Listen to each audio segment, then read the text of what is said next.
MSP is a busy place, but usually the lines for security are inside, not outside. At a Trump rally! Big old line! But it's not every day a presidential candidate stops in town within 48 hours of the election. A surprise visit on an NFL Sunday. The only thing we can agree on is Donald Trump. Hey.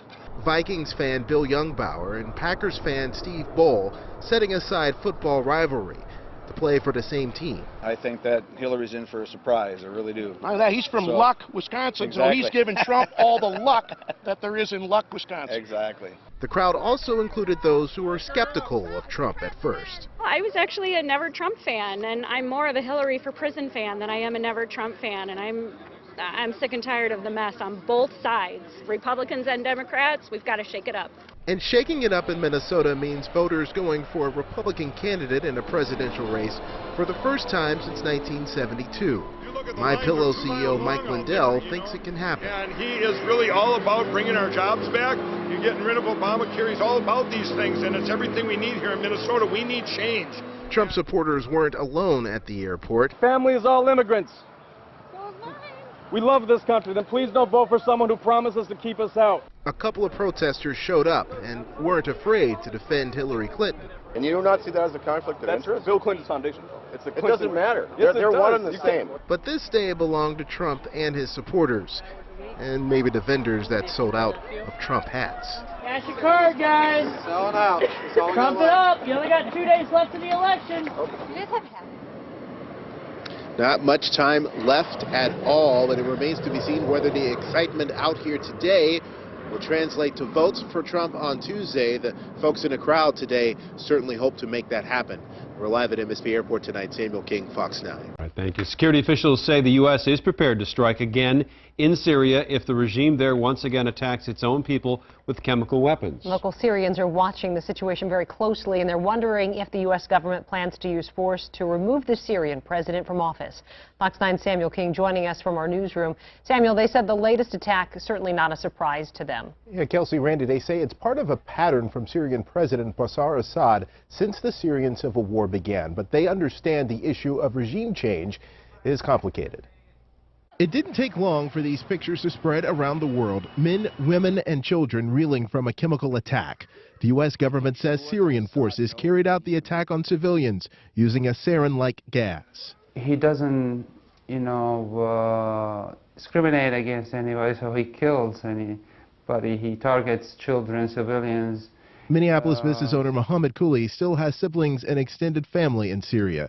He welcomes the Trump administration's decision to respond to the attack with a missile strike after what he calls years of inaction from the West that allowed Assad's regime to flourish and gave ISIS and Russia an opening. We wanted some action towards this brutal regime, this murderous regime, especially his, warplanes, his all of the army and that he deploys again to civilians. In his first televised interview, National Security Advisor H.R. McMaster told Fox News Sunday the attacks intended to send a message.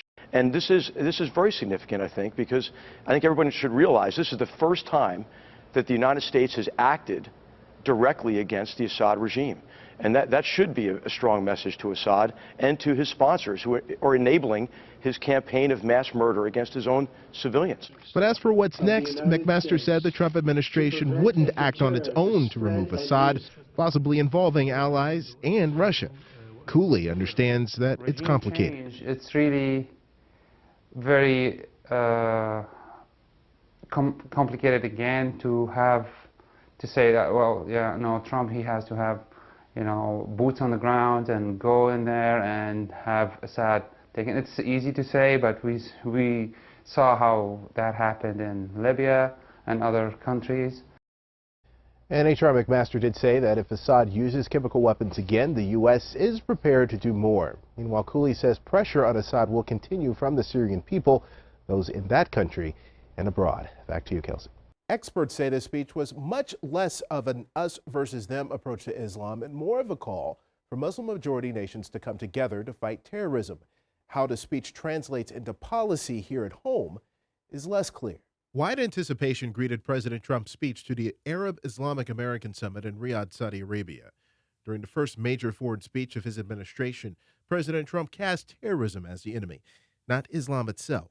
We are not here to lecture.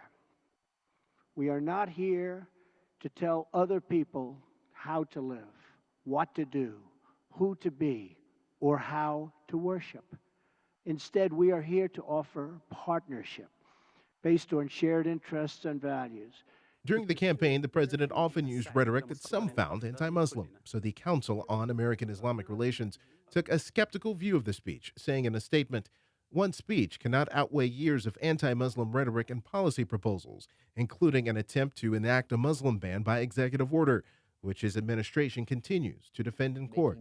Hamline University political science professor David Schultz says those legal battles and the realities of diplomacy may be also driving the change in approach. But I do suspect that the administration is going to have to further recognize that there are limits in terms of what it can do, both domestically, as again we're seeing with the courts, and two, internationally in terms of what it can do. But Schultz also says the speech was a missed opportunity to address the root forces driving terrorism.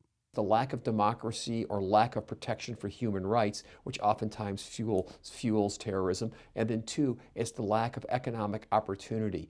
The president also joined the King of Saudi Arabia in inaugurating a new state-of-the-art center in Riyadh to monitor and combat extremism.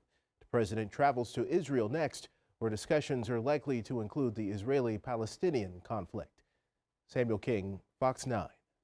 This new order removes Iraq from the list of countries and clarifies that it doesn't apply to U.S. citizens, permanent residents, or visa holders from those countries. It also won't go into effect for 10 days, but opponents still maintain that this ban is unconstitutional and doubt it will actually make the country any safer. The president signed the new executive order behind closed doors, but 3 cabinet members, the secretaries of state and Homeland Security, along with the attorney general, appeared before reporters to explain. As threats to our security continue to evolve and change, common sense dictates that we continually reevaluate and reassess the systems we rely upon to protect our country. The order bans new immigration from 6 Muslim-majority countries.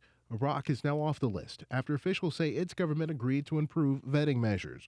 But Sudan, Libya, Syria, Yemen, Iran, and Somalia remain on the list. Somalia cited as an example of a country which has served as a safe haven for terrorists. We cannot compromise our nation's security by allowing visitors entry when their own governments are unable or unwilling to provide the information we need to vet them responsibly. Officials want to ensure the rollout of this ban is smoother than the first time in January. The initial ban caused chaos and confusion at airports and in immigrant communities and sparked protests across the country. We have a watered-down version that still has the same premises, which is targeting Muslim communities. Opponents like CARE Minnesota Executive Director Jaylani Hussein say while this revised order addresses some legal questions, it's still unconstitutional and could hurt Somali refugees fleeing a deadly famine. The community has been completely frustrated. Anxiety levels have been pretty high. People are concerned about leaving. The new executive order maintains a ban on refugees entering the country for 120 days, again until more vetting procedures can be put in place. A number of Democratic lawmakers have weighed in criticizing the order, including Minnesota Senators Amy Klobuchar and Al Franken. The Minnesota Attorney General's office says it is reviewing this order but is otherwise declining to comment. Remember, Minnesota joined Washington State in challenging the original ban. In the newsroom, Samuel King, Fox 9. Samuel, they've got a lot to accomplish now in the next 2 days, don't they? Well, Tim, Governor Dayton said tonight he was blindsided when Republican lawmakers decided to go ahead and move the package of budget bills through the legislature after he had to step away from the talks for a funeral. But Republican leaders said they had no choice but to start the process if they want to get things done before Monday. Lawmakers on both sides of the aisle say they're confident a deal can get done, but they're running out of time. The budget debate briefly left the Capitol and relocated to the studios of Twin Cities Public Television. Governor Mark Dayton and key lawmakers from both parties discussed the state of the budget talks on TPT's Almanac program. Earlier in the day, GOP legislators began the process of passing several budget bills, even though a final deal hasn't been reached. They wanted me engaged, so I'm engaged. They said they didn't want to negotiate, so I'm negotiating. I'm willing to continue to negotiate. We just started the process that you have to finish on time. We're at Friday night, Saturday, Sunday, Monday, and we're done. And so we have to get going. The governor says his aim as his term winds down is to leave the state in good fiscal health. So he feels the GOP's tax cut package, currently at more than $600 million, is too big. I've said along, I'm not going to leave the state of Minnesota in the kind of predicament that I inherited in 2011. The budget has to be, and the tax cut has to be fiscally responsible. If we don't do this tax bill, it's $5 billion that's going to come out of Minnesota family budgets and out of their pockets. And frankly, I can't imagine how good that would be for their own family budgets, but also for Minnesota's economy. Both sides are trying to avoid a government shutdown like in 2011, but the governor still feels there are too many controversial policy proposals in the GOP budget plan. We're 3 days away from the session. I've been saying for 3 weeks, the budget bills without policy will get it done. The budget bills have controversial policy, will be into June. It'll definitely be a working weekend for lawmakers here at the Capitol. Those budget negotiations expected to resume at 10 tomorrow morning. Lawmakers do have until Monday night to avoid a special session. They would then have until June 30th to avoid a government shutdown. And we're live at the Capitol tonight. Samuel King, Fox 9. Tim, back to you. All right, Samuel, thanks. Customers who purchase their own insurance could see a decrease in premiums of 14% or an increase as much as 11%, depending on the insurer and the plan. Well, that could only happen if the federal government approves a state plan to help insurers control costs. Otherwise, premiums could go up by as much as 30%. State lawmakers passed a Minnesota premium security plan after fierce debate during the session. It provides more than $500 million over the next 2 years to partially reimburse insurers for high-cost claims. Republican leaders in the legislature say that the fact that some insurers are even projecting lower premiums with the plan shows it was a good idea. It had to be done. People were hurting. The increases were 60, 70+%, so we had to take action. Insurers say the money helps stabilize the market, reducing uncertainty for them. Sometimes you have really big medical bills.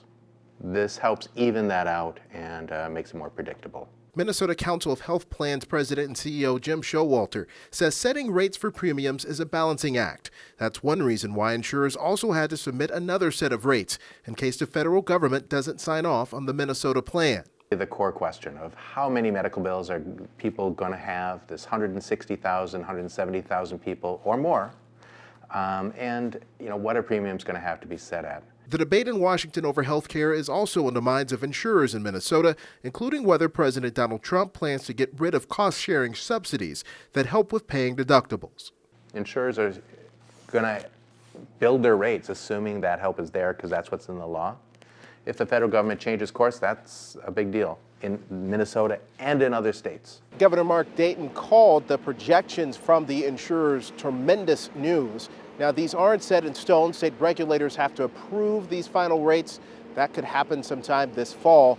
Meanwhile, the public does have a chance to weigh in until the end of August, and we have information on that on fox9.com. Reporting in St. Paul, Samuel King, Fox 9.